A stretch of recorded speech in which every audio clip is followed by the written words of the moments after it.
The views expressed on Science for the People are not necessarily the views of this station, its affiliates, sponsors, or advertisers.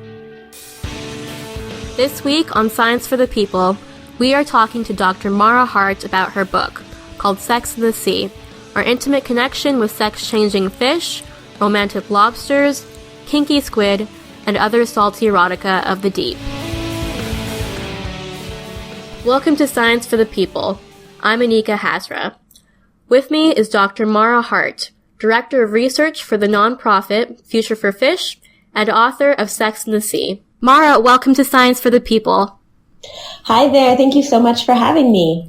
So something really interesting that you did with your book is that you divided it into sections, into 3 acts, according to the different stages of reproduction in marine organisms. I thought we could briefly go through each stage together, starting with Act 1, dating games. Yes.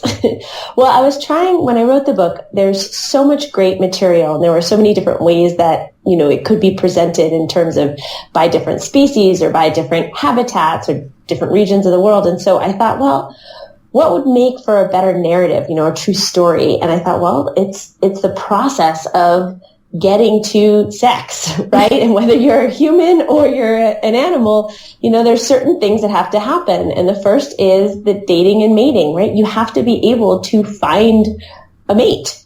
And that's the first stage that any animal has to go through. And in the ocean, there are particular challenges to trying to find a mate because you're working in a 3D environment, right? So it's really different. When you're on land, unless you're a bird, you have only 2 dimensions to work in. And so with the ocean, this third dimension of depth really adds some challenges. Plus you have the size. So the ocean is actually 99% of the habitable volume of the planet. So the amount of habitat that is livable by organisms, 99% of that is ocean. So these animals have huge challenges when in the marine space to try to find their mate. And they come up with all sorts of different techniques to do so. Plus it's aquatic, right? So you have water versus air in terms of how they can signal and try to find one another. So that's where the book kicks off is, okay, if you're this huge whale, you still have an enormous distance. You're still a small animal in a big pond, so to speak. And if you're a tiny little copepod, a little crustacean the size of your thumbnail, well then finding a mate is really, really hard in the ocean. So yeah, we kind of dove in there and started with some of the neat tactics that different species use to find their mates. So once you've overcome the challenge of finding that potential mate, you have to court that mate. It seems like for many different marine species, the males have to put in the work to attract the females. Why is that? Well, it is very common, but it's not always the case. But often what it is that in nature in general, males who carry the sperm, so the male sex cell, it's very small and it's very cheap to make. So they make a lot of it. And basically for males, again, this is very general, but in general, they are trying to sow as many seeds as possible. So they're looking for as many mates as possible. So they're trying to attract females and get as many matings to occur as they can. Whereas from the females, they're producing the eggs. And an egg is a much more energy rich and energy expensive cell to make. And so for the female, she's a little more selective in general with who she's sharing these eggs with. And so the basic principle is that the females tend to be more selective and the males tend to be the ones who are running around trying to show off and attract the females. But in the ocean, this doesn't always happen. There's a little bit of a leveling of the playing field in some cases. And then we also have cases where the females are doing some of the selection. And one of my favorite examples of this is in lobsters, which is not an animal most people think about when they're thinking about romance in the sea. But lobsters are actually really kinky, and they also are very romantic. And in the case of the lobster, it is the female who selects the male that she thinks is the most sort of compatible and lures him in to have have her courtship. And I can elaborate on that if you want, if that sounds of interest. Yes, it definitely is. Okay.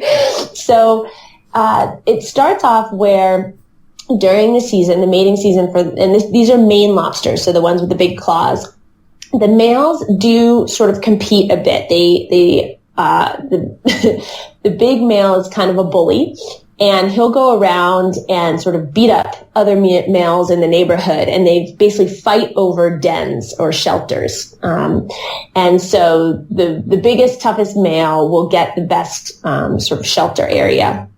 And he maintains his sort of power over the neighborhood by peeing in on the other males. And so he basically uses his scent to kind of mark his territory and to, let the other guys know, like, hey, this is my space. And all of that scent going out in the ocean is very attractive to the females. And it helps the females to say, okay, this is the guy, this is the one who's dominating. And, that's the one that I'm going to want to choose to mate with. So then what the female does is, because the male's a bully to everybody, so the male will bully up females as well as males who come too close. So what the female has to do is she has to figure out how to sort of woo this tough guy. And she has to do it in a way that will also protect herself, because lobsters, the best time for them to mate is actually when the female is molting. And that's because under the female's tail is a little pouch that's called the sperm receptacle. And when the lobsters mate, this is where the sperm is deposited. And then she draws upon that sperm store to fertilize her different egg batches. And right after the female molts, that old sperm receptacle gets tossed off with her old shell, and she has a new one forming. And for the female, it's best to mate right away, because then she can fill that sperm receptacle all the way up, and she can go off and fertilize multiple batches in a row without worrying about having to mate again, because her receptacle is full. For the male, he wants to mate with a freshly molted female because he wants an empty sperm receptacle to fill. He doesn't want to have to put his sperm in with another guy's sperm where it all mixes and you can have some sperm competition and not as much space for him. So they both want to mate when the female has just molted. But a freshly molted female is extremely vulnerable. She's soft-shelled. And for a few hours, she can't even walk. She can't even hold her own weight on her legs because she's shed her shell and has no more hard structure, right? Their skeleton is on the outside. So she's kind of just this soft blob. So it's really dangerous for her to present herself to this male and then molt when the male is this like tough bruiser who's going around bullying and beating up everybody. So what she does is she approaches the den of the dominant male, and she basically squirts a whole bunch of her own pee into his home. And lobsters have their bladders above their eyes, and there's a little sort of spout that comes out under their eye receptacles, so right at the front of their face, and they can kind of shoot the urine forward and straight out in front. So she basically faces the male, squirts him with pee in the face, and then she gets out of there as fast as she can. She kind of bolts. But she does this over the course of a couple of days, and every day she goes back and douses him again and again. And eventually her urine has a love potion effect. It starts to calm the male. It sort of turns him into this gentle and welcoming lover. And so after a few days, he welcomes her into his den, and they live together. And they'll hang out for about a week. They'll hunt, they'll share the space. And then at that time when she's feeling that the molt is imminent, she does this really cool thing where she goes in front of the male and they sort of face each other. And she goes right in front of his face so that she is now squirting copious amounts of pee in his face, and he's dousing her with his urine. And he puts his big claws down in the sand and kind of bows his head in front of her.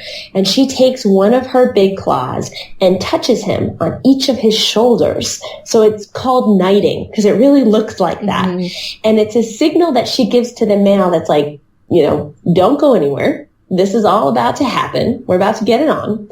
Stay put. And she then goes to the back of the den and starts the molt. And he basically guards her and makes sure nobody comes in or out. He often will go over and sort of stroke her with his antenna and with his little walking legs. And then once she's molted, he goes around behind her and he will pick her up. He puts his big claws down in the sand and his tail in the sand, and those are sort of like his anchor points. And then he uses his small walking legs to lift her up and roll her over so that they're belly to belly. They're basically in the missionary position. And he then mates with her. And the male has 2 modified appendages that can slot into that sperm receptacle, and he deposits the sperm. And then he very gently rolls her back down and lets her rest at the back of the den.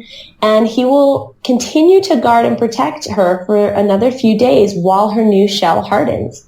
And then as soon as her shell hardens, she takes off. It's like, thanks for the load, I'm out. Goes off, does her thing. He then will take the next female to come, and who then douses him with her urine, and he gets familiar with her scent, and the whole process will repeat. So it's definitely, in some cases, even though the male is establishing his territory, it's the female that's sort of cueing the beginning of this mating ritual and really working to woo the male and convince him and get him in the right mindset, if you will, for mating to happen. Is that the most elaborate courtship ritual you've come across in your research for your book? I have to say that was one of the most surprising, just again, because lobsters, right? They don't look romantic. Those tough shells, and, you think of them associated with a really good sushi roll. Yep. Or, however you choose to have it. But there's other courtships that are elaborate in different ways. I think the white-spotted pufferfish, this is a small pufferfish, no bigger really than the size of your hand, and they were only discovered, I would say, I think it was about 2 years ago now, maybe 2014, and the male makes these absolutely spectacular nests, and they're sand nests that look like mandalas. So they're these beautiful geometric shapes, and they can be over 6 feet across. So you have this tiny little fish making these huge, beautifully symmetrical, really exquisite sand structures. And all the channels and valleys and sort of grooves that he carves in the sand are all helping to keep the eggs in a central location in the middle of this giant disc. But the female has to basically approve of the structure, and she'll come around and sort of inspect and then leave and look again and leave. And he decorates the tops of the ridges that he creates with little bits of shell and coral. So it's really quite a process. It can take him a week to build one of these things. And then if he's successful, he'll mate with the female. He'll guard the eggs. She takes off. He guards the eggs. And this happens a lot with fish, where the males are the ones that are left basically holding the basket. And then the nest just kind of, degrades around him as he's guarding the eggs. The sand gets blown away. If he's not there continually maintaining it, it goes back to where it came from, and just this sort of sandy plain. And the next time he wants to mate, he has to go and build another nest. So it's really quite an extensive process, and you can see it. There's some wonderful YouTube video. If you look up white-spotted pufferfish, sand nest or sand mandala, you'll see it. And divers had been seeing these structures for years and had no idea. We could not figure out, where they came from, who was making them, what they were made for. And it was just about 2 years ago that a Japanese photographer was able to capture the act and the architect behind it. And it's this tiny little white-spotted pufferfish. And I think the BBC did a piece on it that you can see online. They did, and I've seen it. It's amazing. Okay. Yeah, right. I mean, that's pretty elaborate in terms of construction of a nest or a love chamber, if you will. Definitely. So, you have these males that work very hard to attract females. You have individuals that work hard to attract individuals of the other sex. And then you have something called a sneaker male who's more like an opportunist. So can you explain how the sneaker male works? Absolutely. It's just such a great, and this is why I love nature, because anything and everything goes, right? There's no, any rule or any pattern that you see is going to have its exceptions. And that's what makes it exceptional and so much fun. So sneaker males, a great example of this are cuttlefish. So cuttlefish are fantastic shapeshifters and camouflagers, right? So like squid and octopus, they have the ability to change the colors and patterns of their skin. And in certain species, there are, again, these dominant males, and they sort of bully out the smaller males and guard groups of females and keep the females to themselves. So one strategy, if you are a small male, is to be a sneaker. And what they do is, rather than spending energy growing big and trying to outcompete the alpha males, these sneaker males adopt female coloration and size. They stay small and they hold their body in the way that females hold their body when they're carrying eggs. So they really look just like females. And they kind of sort of saunter on over to the male and his harem of females, and kind of hang out. And the big male, sometimes they're so good, the big male actually tries to mate with them because he's fooled into thinking they're a female. But the idea behind the strategy is to wait for the big male to be distracted. So he's either mating with one of his females, or maybe he's especially engaging in a fight with another male. And while he's distracted, this sneaker male, basically, he's basically a cross-dresser, sneaks in and then quickly shifts his colors to attract the female and mate with the female, right under the nose of the alpha male. And in some species, they're so sneaky, they will, they can shade half of their body different, so I'm not explaining this well. So a male that's a sneaker male will approach the female and he will flash his male colors to her, say on his right side. Mm-hmm. But he'll keep his female colors facing outward so that the other males don't know that he's there. Right? So this is like extreme deception, but it works really well. And the females tend to go for it. Sneaker males have a pretty good success rate.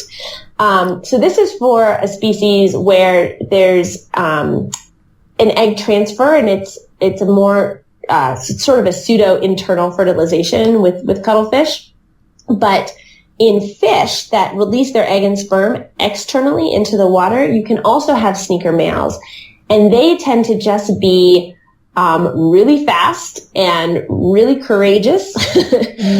They tend to have extremely large testes, much more so than the dominant males, and they just flash in and dump as much sperm as they can into the mix and then swim as fast as they can out of there before the big male can retaliate.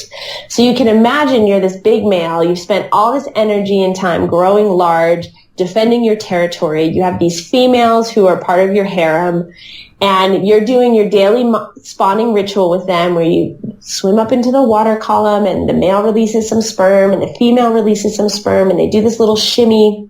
And then all of a sudden, right as you're peaking, this small male streaks in and dumps twice as much sperm as you've just released into the mix and then books it out of there. So many of the eggs from that female are then fertilized by the streaker male rather than by the dominant male. So again, it's an effective strategy, but it takes some courage to pull off. But we do see it across many, many different species and kinds of animals that you do have these sort of alternative male tactics. Salmon have it, in fact. Certain salmon species, some of the males never go out to sea and never grow large. They actually just hang out at the mouth of the river and wait for whatever next group of females comes back the next season and try to sneak in on the spawning. So yeah, it's pretty tricksy. All right. So you also have some marine species where individuals are born either a male or a female, and they fulfill the sexual responsibilities of that sex for the rest of their lives. And then you have some marine organisms that choose to change their sex at some point in their lifetime. Why does this happen? What's the benefit of changing sex, and how is it done? Oh, this is one of the coolest things I think that we see. And again, this happens in a lot of marine species. Oysters do it. Shrimp do it. Fish do it. So basically, any shrimp you're eating is most likely a female that was born a male and has sex changed. Same with oysters. Many of them, they start off as males, and then when they shift into females. And so the bigger ones tend to be females, and those are the ones that we tend to harvest and eat. So we actually are more intimately familiar with sex-changing animals than we realize. Oh, yeah. So why does this happen? Okay. Basically, the idea in nature and the point of surviving is to leave as many of the next generation as possible if you're an animal, right? He or she who has the most offspring wins. That really is the game. So what happens is, again, we go back to this idea that sperm are cheap and easy to manufacture energetically, eggs are not. And so if you are a species, let's think of what we were just talking about, some of these species that have harems, where you have to successfully reproduce, you have to be a male who is big and strong and can either fight off other males or fight to win a territory where you can protect a group of females that you can mate with, right? If you are born a male and you are small, you are not going to be able to mate for a very long time because you have to grow and get bigger in order to be successful. And then once you're a certain size and a certain heft, you can start entering the dating and mating game. But this means there's many years that you're living life and not reproducing. So for those species, say it's, let's take parrotfish, for example. Many parrotfish, these are beautiful, colorful tropical reef fish, they are born females. And as a small female, they can mate with the big males. So they just join a harem and they're mating. They are actually releasing their eggs and having some fertilization success. And having some of they have their eggs be fertilized and thus lead to future potential offspring. Then once they are getting near big enough to dominate a harem themselves, it helps them to shift into a male state, into the male sex, because then they can mate with multiple females and be letting loose tons and tons and tons of sperm, which can be fertilizing lots and lots and lots of eggs from multiple females, which can lead to even more offspring than any one female would ever be able to produce. So it's a numbers game. Now, what's really interesting, that's the most common shift that we see from female into male. But there are species that shift from male into female.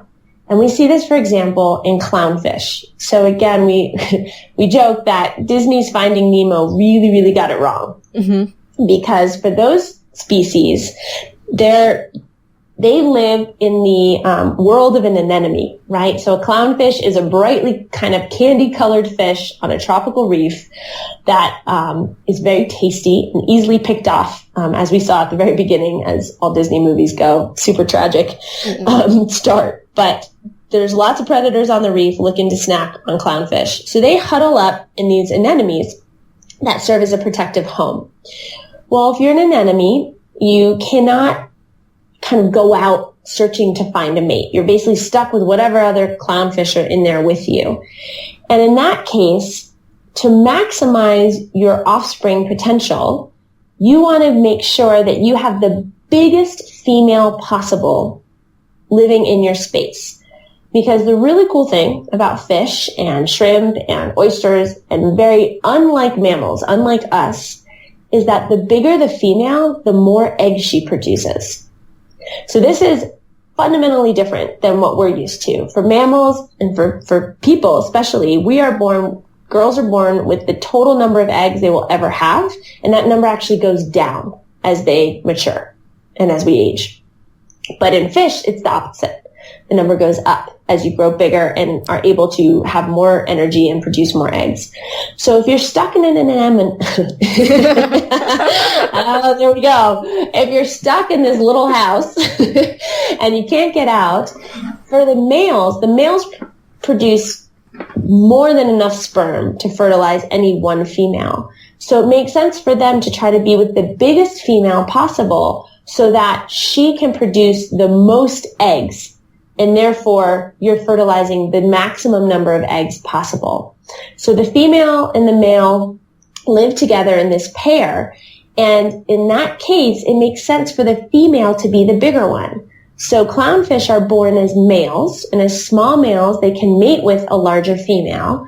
And then when that larger female dies, the male then transitions and grows to be a bigger female, and then mates with the next male in line, kind of the smaller males that hang out in the anemone with them.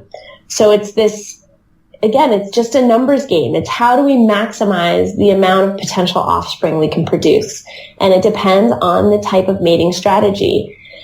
How it happens is a whole other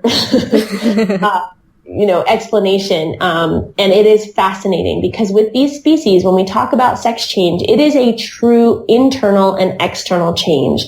So the gonads, the sex organs, the ovaries will dissolve and turn and grow, and in turn they'll grow new testes, or the testes dissolve and in turn they grow new ovaries. So it's a complete changeover of the internal system, and externally, the colors will change, the body shape will change, all of these types of things, which is really a unbelievably complex and pretty miraculous chemical and hormonally driven shift that happens. And the details of how are still really being worked on because it's such an amazing process, and it happens so fast. In some fish, the sex change can happen within a couple of days. I mean, it's unbelievable, and certainly within a few weeks. So it really is an amazing phenomena that helps these animals maximize their reproductive output, maximize how many of the next generation they're able to make.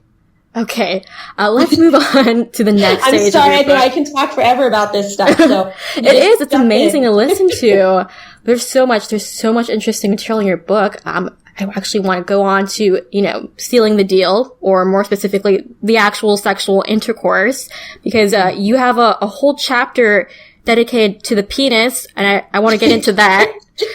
So let's start with the different types of penises, or peenies. Is it peenies? That's how you're supposed to pronounce the plural version of penis? I've heard so many different, and penises does tend to be out there. I've heard peni. Mm-hmm. But yeah, it's a diverse world, and there are all sorts of different kinds. The ones we're most familiar with, again, in the marine mammals, they do not function as much as we're used to in the marine mammals because they are kept internal, and then when they are erect, they sort of come out of these slits, and the penis sort of opens up. And it's an incredible, it's an incredible phenomenon to see because that's how they can keep themselves streamlined, right? So unlike us, they need to have these really smooth silhouettes, dolphins, whales, and even walruses, right? So they keep everything tucked up inside. And then when the male is ready to engage, so to speak, the penis inflates and can become erect very quickly, and then is kind of released to the outside through these slits, and then can enter into the female. For dolphins and whales, they have the added advantage that it's a fibroelastic penis, so it's always quote unquote at half mast, so it's always almost ready to go, even tucked up inside, and it kind of just unfurls, if you will. But it allows them to get into action very quickly if they need to. It also helps with the strength. And this is really important because in the water, again, if you imagine, whales mate very similarly to us, belly to belly, but they have these enormous long penises that can really kind of reach around. A blue whale's penis is over 12 feet long, right? So it's this huge organ. And they don't have anything hard to push against, right? There's no resistance in the water. So the penis itself has to be very agile. It has to be able to sort of move itself where it needs to go. And then it also has to be able to maintain shape and deal with the thrusting action in a watery environment. So they're really actually pretty phenomenal structures when you think of them in that way.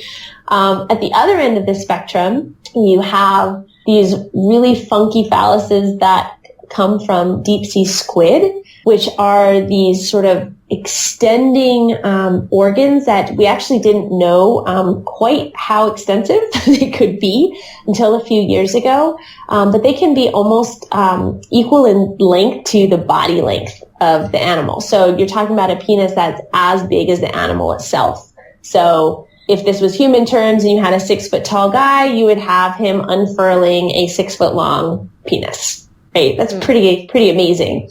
And these come out of what's called the terminal organ. So again, it's inside the squid and it's where the sperm come out. But what they do is this organ, it stretches. It's a long tube and it stretches out the siphon and then externally all the way out. So it can actually reach up and around.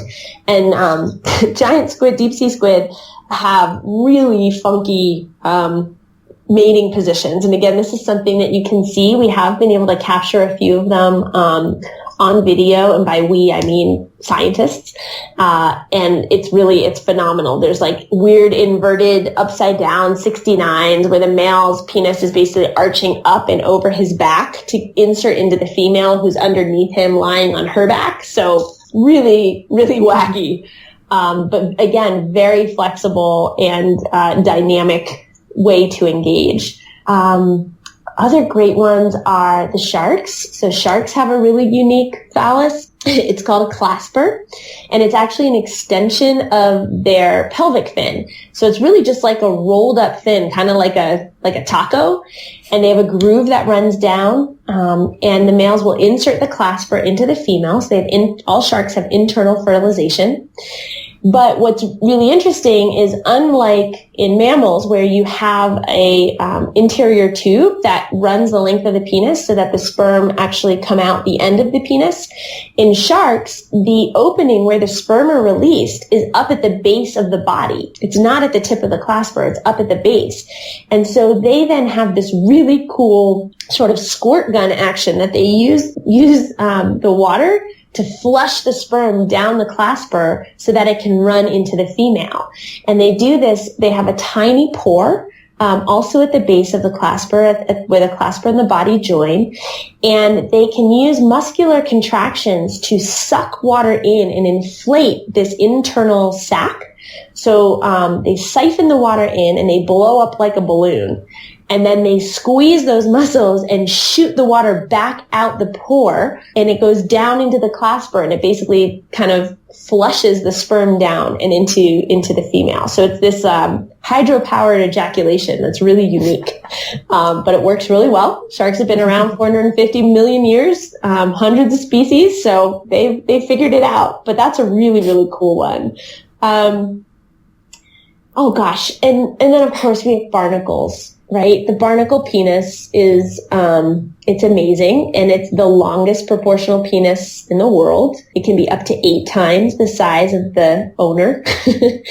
And, it can change shape in some species. So it can go from this short, stout, kind of stubby thing into this incredibly long, flexy thing. And, it makes sense because barnacles, are stuck to the bottom for their entire adult life. They can't move. And so they basically use these extremely long penises to kind of reach up and out of their chambers and poke around in the tide pools, trying to find a neighbor with an open chamber that they can, insert into and fertilize. But if it's, a really wavy environment, you don't want to have a very long, flexy penis that can get damaged, right? It's better to be short and stout. So in really wavy, turbulent environments, the penis can shift and become thicker and stouter. And then when the waters are calm and everything is kind of cool, they can afford to extend that out a little bit more and get a longer reach. So it's a shape-shifting penis, which is pretty neat. Oh, yeah. So you have... I could make a terrible pun of that's just the tip of the iceberg, but there you go. There's many more examples. Right, so you have this chapter about the penis, and you also have a chapter about the inner chambers of the female, and it seems like the inner chambers are working to the female's advantage, specifically by creating a kind of sperm bank for the female in some cases. So how does that work? So sperm banks are really cool. And the term inner chamber is what I use just for all of the internal structures in all of the different female species. So many females, whether they're sharks, marine mammals, sea turtles, even some fish have internal fertilization. So the sperm is deposited into their bodies and then connects with the egg, and then the egg is either released out or the embryo develops within the mother and then is released as a full-term living animal. So females often don't have a lot of choice, it seems, when it comes to selecting a mate. Oftentimes males can be very forceful, and forced sex is very common. And so what happens with these internal chambers is there seem to be structures, we've seen this in whales, we've seen this in sharks in particular, that can store sperm. And in whales, actually, I shouldn't say, in whales there's a different thing going on, but in sharks they can store the sperm. And we know that this from actually aquaria, where female sharks have been isolated from males for years and years, and then all of a sudden they become pregnant. And it's due to a mating that occurred prior to them being put into the aquarium. So what happens with sperm storage is there are receptacles that are able to literally just store up sperm. And this could give the female an advantage in the sense that in one case, it allows her to mate with multiple males and store their sperm, but not necessarily use it. So if she then finds another mate later who she thinks maybe is more fit, it's possible that she could just kind of get rid of the earlier sperm and use the more recent sperm. Or it's possible that in these storage vesicles that the sperm are competing. Sperm from multiple males are actually just kind of fighting it out amongst themselves. We're not really sure exactly what's working here, but there's a lot of ways in which the potential for the most fit male to be selected by the female, and that selection again might be sort of passive in the sense that it's just sperm competitioning happening inside her. But yeah, it's a really cool way that the females are able to not necessarily have to have their eggs fertilized by every or particular males that they mate with. It also allows the female a little bit more choice in when she gets pregnant.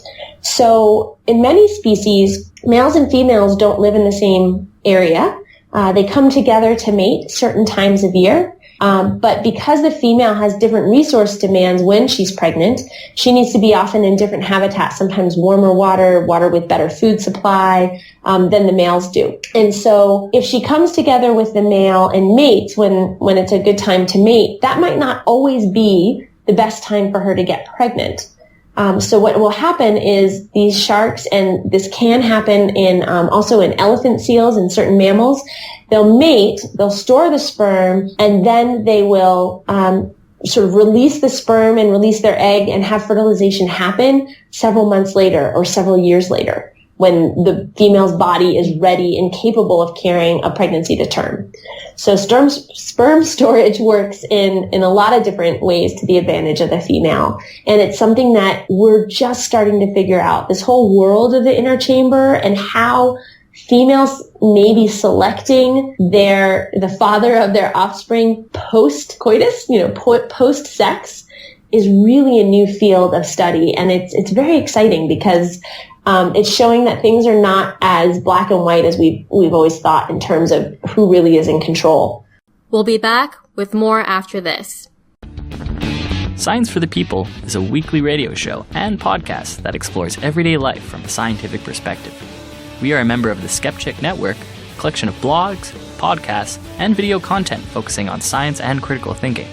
To find out where Science for the People airs near you, or to listen to past episodes, check out our website at scienceforthepeople.ca. You'll also find links to support us at Patreon, to connect with us on Facebook and Twitter, and to subscribe to the podcast in iTunes. And now, back to the show. Welcome back to Science for the People. I'm Anika Hazra, here with Dr. Marah Hardt. Okay, so the last act of your book is the post-climax. What do we do to make sure the sex stays alive in the sea? So this section goes into more detail about the impact humans have had on the sex lives of marine animals and what we can do to mitigate the negative effects we've caused. So what are some things that humans do that have a negative impact on marine reproduction? Sure. So we can pick up right where we were talking about. So spawning aggregations, right? So you have all these fish that come together every year at a very predictable time of year. Often it's in association with a full moon and temperature changes, so seasonal changes. This predictability is what allows the fish to know how to find each other and where to find each other and when. But it also means that fishers know where to find the fish and when, right? And you have all of the biggest adults in a tiny area of the ocean, very busy and occupied, doing their business. It's very easy to catch a lot of them. And over the course of the last few decades, we have wiped out spawning aggregation after spawning aggregation. Nassau grouper is another example of this, where it is an endangered species, and there's only a handful of known spawning aggregations left out of the hundreds that used to be in the Caribbean. So it's an extremely effective way to fish, and it's extremely detrimental to the population. It's very easy to fish out an entire population, and that can't be recovered. Because those fish now aren't reproducing, creating the next generation to come back, right? So it's sort of like if you were a rancher and had your, beef cattle out there and you went and slaughtered all the females before they got pregnant or gave birth, right? You're not going to have any more cows your next year. That's basically what we do when we fish spawning aggregations, is we're interrupting the ability of these fish to reproduce by taking them out. And also just the activity, even if you left some of the fish in place, the activity of fishing disrupts a lot of the mating rituals that need to happen in order for the spawning to occur successfully. So even just the presence of fishers, the noise of the engines, pulling a few males out, it disrupts the social structure and some of the mating patterns that need to go on, some of the behaviors that need to go on in order for the females and males to be able to spawn in sync and to spawn enough. So that's one way that we've really disrupted things. Another way is through pollution, and especially chemicals that can go in and start messing with some of the hormones in some of these animals. So again, when we were talking about sex change, fish and shrimp, oysters, all these animals are much more vulnerable to having their hormones really skewed because they have this flexibility. And so we've started to see that through certain types of pollutants, through hormone mimics that we have, through things like birth control pills and other toxins that are getting into the waterways. We're starting to see male animals, genetically male, that are having female parts, females with male parts. And this is happening not in a sex change fashion where it's being controlled by social cues and the right timing. Instead, it's happening in strange ways that we don't really know what the repercussions are going to be, but it's unlikely going to be helpful to the population to start to skew these sex ratios in the way that we do. Another way that we're influencing things negatively is through sound pollution. And this is particularly for marine mammals, but it can also affect fish. A lot of fish do use sound to find one another and to court. But in marine mammals, especially whales, dolphins, sound is to them like sight is for us. They use sound to communicate thousands of miles. You know, a whale off of Cape Cod may be talking to a whale down in Bermuda. We've seen this through acoustic studies that are listening all the time to sound in the sea. And over the past several decades, with the introduction of much more shipping traffic, oil and gas exploration, naval sonar exercises, we have put in so much more noise into the ocean that we've basically fogged it up. So you can imagine if you think of it like internet dating allows us to find mates across huge distances, right? So you no longer just have to date the boy or girl next door. You can now go online and date someone in a different country. That's how whales use sound. They can broadcast through their song enormous distances to find a mate and then hone in on them. But by putting so much noise out there, we've basically shortened the distance through which they can listen and communicate effectively. So we've actually forced them back to their hometown territories to find a mate. And again, the likelihood of finding a suitable mate at the right time is much less if you're dealing with a smaller area to search. So sound pollution is another way. And then finally is climate change. And there's a myriad different effects that warming waters and more acidic waters, both the result of climate change, are having on the reproductive strategies of marine animals. And we can talk more about that if you want, but it changes the timing of events. Again, these animals cue in very specifically to certain habitats, to certain temperature cues, to certain smell. Again, think of the lobster, that urine is so important, and that all depends on chemical sensing. And when you change the acidity of the water, you change the way receptors on the animals can handle a message. So it changes the content of the message itself, and it changes the way the animal can interact with that chemical signal. We don't know the consequence of a lot of these things, but we know we're changing things. And mating strategies have been fine-tuned for millions and millions of years, and we're changing them very quickly. And it's likely that these changes are not going to be something that the animals can necessarily adapt to, and that will have a negative consequence on their ability to reproduce. I don't want to give too much away about your book, but something I have to mention is that you actually have a short, erotic, almost personified story at the beginning of each chapter in your book. So what made you decide to make your book part erotica? And did you do any research to learn how to write erotic stories?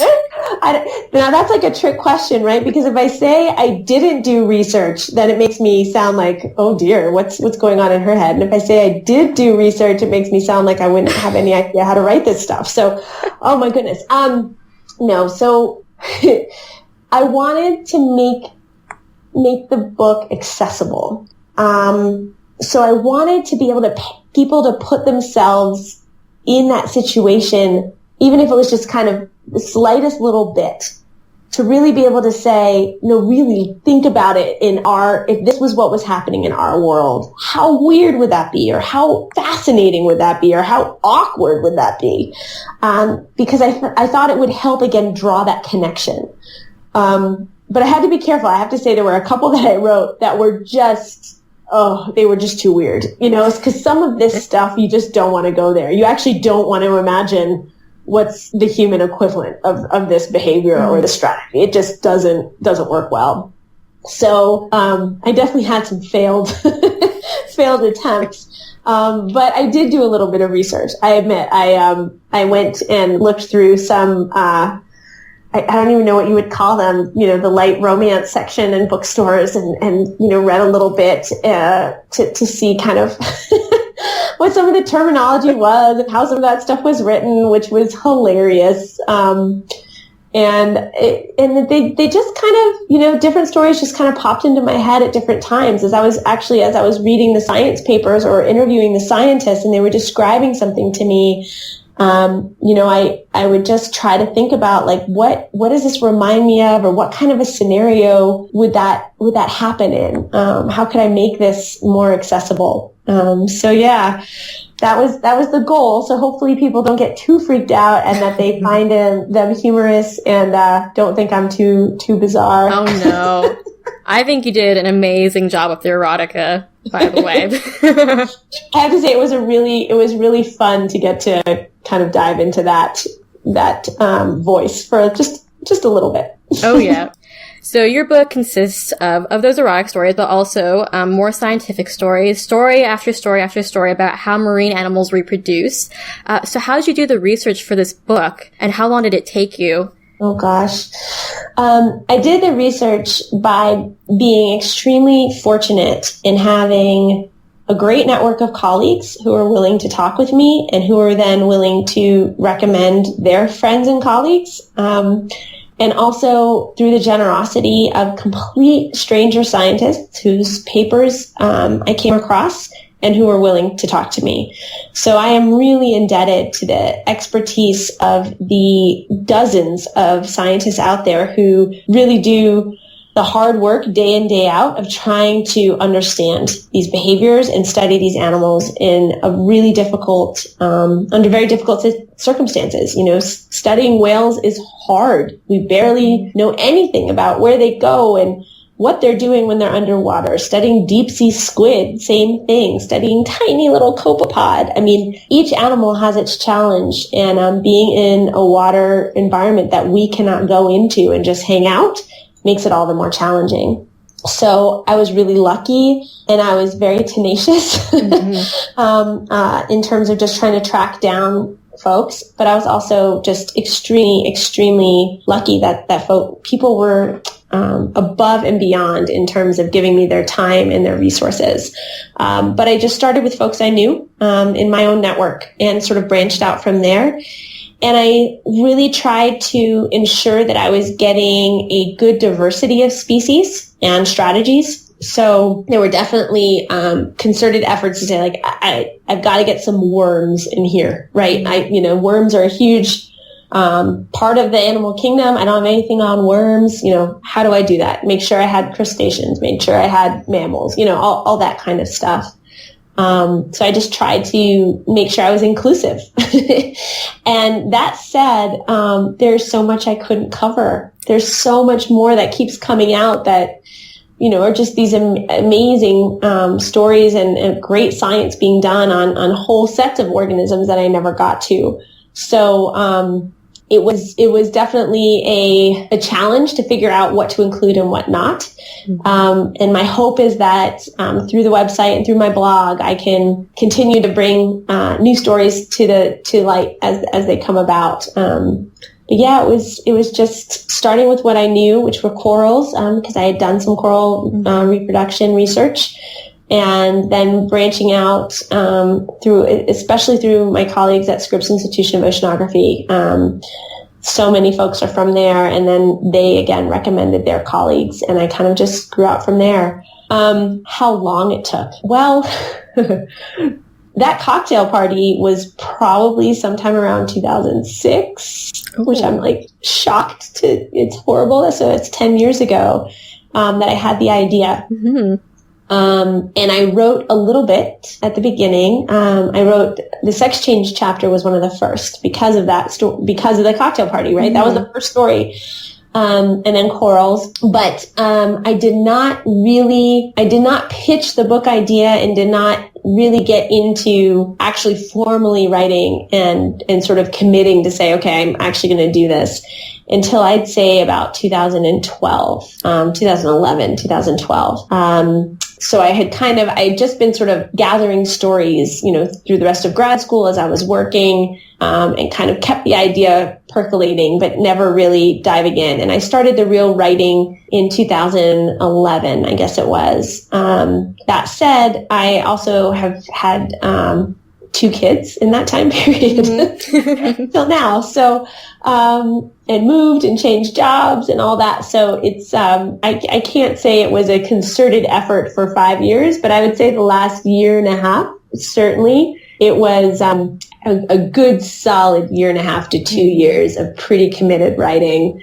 while working full time, to get it done. Oh. Yeah. Wow. It was a labor of love, I can tell you that. Oh, for sure. I can tell. I can see that. Okay. Okay, Marah, here's my final question for you, and I think it's a pretty significant one. So you call yourself the Ocean Lorax, which is also the title of your blog. Can you explain what that means? Oh, so I realize it can be interpreted in a way that I didn't intend, but hopefully this will be, I can put that straight. So Lorax has always been one of my favorite books. I'm a huge Dr. Seuss fan. And the message there of the book being that it matters that we care and that each of us has the potential to make a difference. And the Lorax himself, the character that Dr. Seuss created, was the keeper of the healthy environment. He was the voice for those who were voiceless in nature. And when I was in grad school and when I was thinking about my career, I realized that I was a good scientist. I know how to do science, but there are a lot of really good scientists out there. There's some great scientists out there. What the oceans didn't have as much of are communicators. There's not a lot of ocean Loraxes. And the oceans need to have a voice too, and have somebody able to translate the science and serve as the bridge between the science and the policy, the science and education, science and community, science and social justice, which is an area that a good friend of mine, Ayanna Johnson, is working in.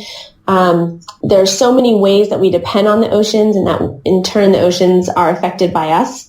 And I just felt that there was a missing link, and that my talents and my passion was to try to figure out how I could be that bridge. How could I be a voice for the seas?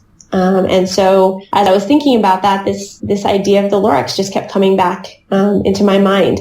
That's what I wanted to do. I wanted to try to help call attention to what was going wrong and try to offer solutions for how we could right the ship. So unlike the Lorax, who he didn't, in Dr. Seuss's book, he wasn't able to stop the decline before it was too late. In that case, I'm hoping that I can. And by saying I say that with a huge grain of salt, and that I know I can't do it alone. But I'm hoping that I can be a part of a new voice for the sea that is louder and stronger and maybe a little funnier, maybe a little more inspiring, so that we can really try to create change on the scale that's needed. And it's needed on a huge scale, but it's possible. And I think that hopeful message of the book, The Lorax, really still rings true. The seas are resilient. Literally last week was the mass spawning of the corals on the Great Barrier Reef. And the Barrier Reef had the worst bleaching event ever recorded in history. It was catastrophic. Horrible. So much of the reef has died. And yet, they spawned on. It may not be as effective. It may not be as high a success rate as we would like, but they spawned.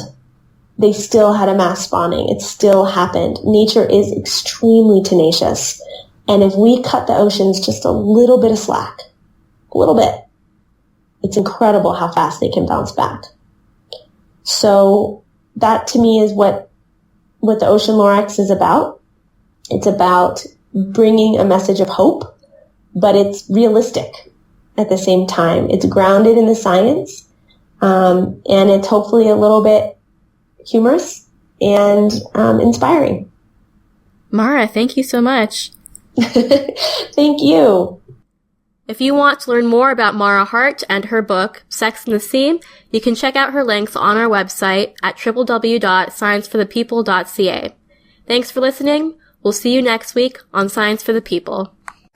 Science for the People is produced by Rochelle Saunders and edited by Ryan Bromsgrove. Helen Quivalon is our publishing liaison. We get research help from Josh Witten and consulting support from Desiree Schell. Our frequently seen guest hosts are Marion Kilgour, Anika Hazra, and Jessica Yaros. Our theme song is called Binary Consequence, and it was written and recorded by Fractal Pattern.